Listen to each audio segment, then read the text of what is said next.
I'd like to address three areas, and I'd like to start with the topic you were just discussing, the topic of drones. In your response to Senator Paul yesterday, you suggested there may well be circumstances in which it is permissible to use drones to target a U.S. citizen on U.S. soil. I'd like to explore those circumstances, and in particular you pointed to two. You pointed to Pearl Harbor and 9/11, both of which were extreme military attacks on the homeland.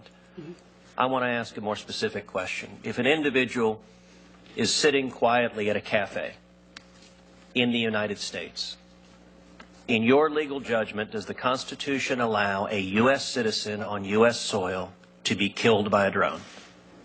For sitting in a cafe and having a cup of coffee? If that individual is not posing an imminent and immediate threat of death or bodily harm, does the Constitution allow a drone to kill that individual?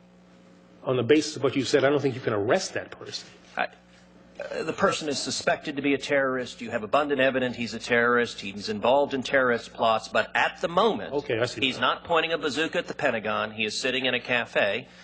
Overseas, the United States government uses drones to take out individuals when they're walking down a pathway when they're sitting at a cafe. If a U.S. citizen on U.S. soil is not posing an immediate threat to life or bodily harm, does the Constitution allow a drone to kill that citizen?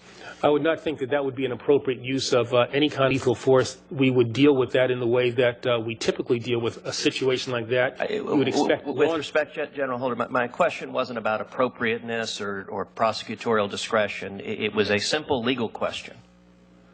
Does the Constitution allow a U.S. citizen on U.S. soil who doesn't pose an imminent threat to be killed by the U.S. government?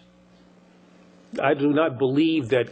Again, you have to look at all of the facts, but on the facts that you have given me, and this is a hypothetical, I would not think that in that situation the use of a drone or lethal force would be appropriate, because the possibility... General Holder, I have to tell you, I find it remarkable that in that hypothetical, which is deliberately very simple, you are unable to give a simple one-word, one-syllable answer, no.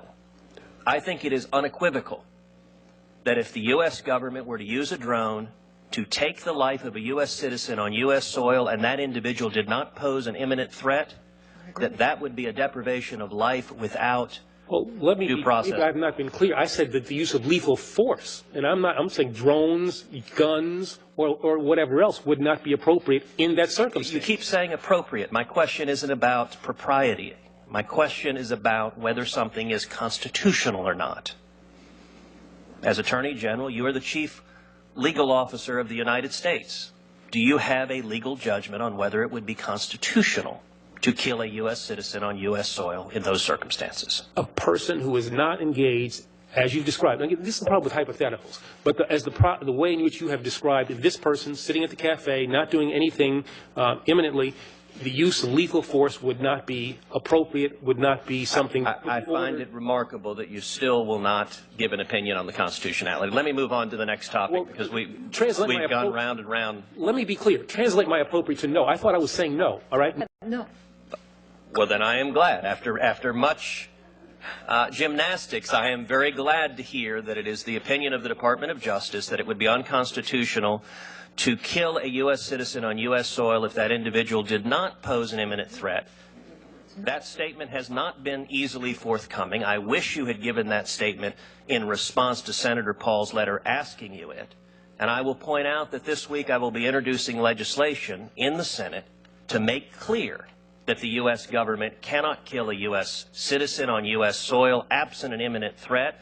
And I hope, based on that representation, that the Department will support that legislation. Well, that's totally consistent with the letter that I sent to Senator Paul. I talked about 9/11 and Pearl Harbor.